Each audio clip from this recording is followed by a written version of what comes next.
এই সিজনে পেয়ারা বাগান চলে আসতে পারেন, কারণ অলরেডি পেয়ারা চলে আসছে। বাংলাদেশের সবচেয়ে বড় পেয়ারা বাগান হচ্ছে এই ভীমরুল পেয়ারা বাগান। আজকে আমাদের যাত্রা হচ্ছে ভীমরুল পেয়ারা বাগান। আমরা পেয়ারা বাগানের উদ্দেশ্যে রওনা দিই। দিতে আমাদের এখানে আমরা বৃষ্টিতে আটকা পড়ি। গুড়ি বৃষ্টি হচ্ছিল, তখন বৃষ্টি হলো, খুব ভালো লাগছিল আসলে রাস্তাটা দেখতে। আপনারা যেতে যেতে খুব সুন্দর সুন্দর রাস্তা দেখতে পারবেন, সুন্দর সুন্দর ভিউ দেখতে পারবেন। আর এখানে আমরা যেতে যেতে এখানে 100 বছর পুরনো সেই গাছগুলো দেখতে পাই। ভাবলাম একটু ভিডিও করে নিই। অবশেষে আমরা আমাদের গন্তব্যে চলে আসি।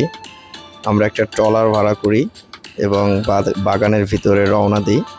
যেতে যেতে আমরা দুপাশে বাগানের প্রাকৃতিক সৌন্দর্য উপভোগ করতে থাকি। আমরা বাগানের ভিতর সেই ভাইরাল টাওয়ারে চলে আসি। এখানে আসলে জনপ্রতি আবার 30 টাকা করে ভাড়া দিতে হয়েছে আমাদের। যেহেতু আমরা দুজন ছিলাম, আমরা 60 টাকা দিয়ে টাওয়ারে উঠি। আমি একটু আসলে নিচে নামতেছিলাম টাওয়ার থেকে, টাওয়ারে একজন ভাইয়ের সাথে কথা বলি। আমি এখন আছি ভাসমান পেয়ারা বাগানের সেই টাওয়ার, যে টাওয়ারটা হচ্ছে আসলে অনেকটা বলা যাইতে পারে এখানের ভাইরাল টাওয়ার। আজ এখন প্রায় সন্ধ্যা, গোধূলি প্রায় শেষ পর্যায়ে। এখানে আসলে এখন খুব একটা মানুষজন নাই। যাই হোক, একজন ভাইরে পাইছি, দেখি ওনার সাথে কিছু শেয়ার করা যায় কিনা। ভাইয়া কিছু, আপনার নামটা? আমার নাম প্রসেনজিৎ মৈত্র। প্রসেনজিৎ মৈত্র। আচ্ছা, এখানে আসলে দর্শনার্থী কেমন হয়, মানে মানুষজন কেমন আসে? এখন তো প্রায় পরন্ত বিকেল, এমনি দিনের বেলা বা অন্যান্য সময় মানুষজন কেমন হয়? আসলে এখানে অনেক লোকজন হয়, কিন্তু এখন তো মাত্র শুরু হয়েছে, মানে এখন তো সন্ধ্যা হয়ে গেছে আর কি। এখানে দুপুরে আসলে আপনি এখানে উঠতে ভয় পাইতেন, এই টাওয়ারের উপরে। এখানে অনেক লোকজন থাকে আর কি। আরেকটা প্রশ্ন আপনার কাছে, এখানে আসলে কোনো রিস্ক আছে কিনা? আমাদের যদি মা বোনরা আসে, অথবা মানে এখানে কোনো রিস্ক আছে কিনা?